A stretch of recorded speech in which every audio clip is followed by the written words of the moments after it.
పోసాని కృష్ణమురళి అనగానే మనకు గుర్తుకు వచ్చే comedy dialogue I love you రాజా.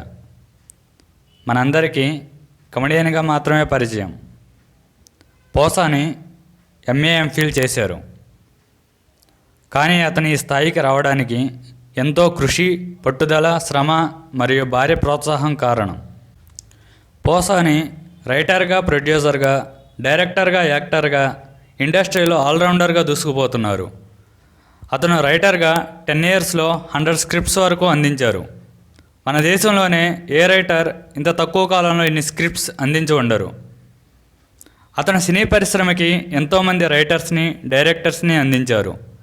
వాళ్ళలో త్రివిక్రమ్ శ్రీనివాస్, సంపత్ నంది, ఆకుల శివ, మచ్చ రవిలాగా ఉన్నత స్థాయిలో ఉన్నారు.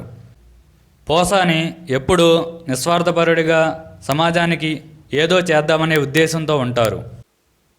పోసాని అందరికీ సమన్యాయం చేసేలా కృషి చేస్తూ 2 జీవితాలని ఒకటి చేద్దామనే సదుద్దేశంతోనే బతుకు జట్కా బండికి వస్తానికి ప్రధాన కారణం.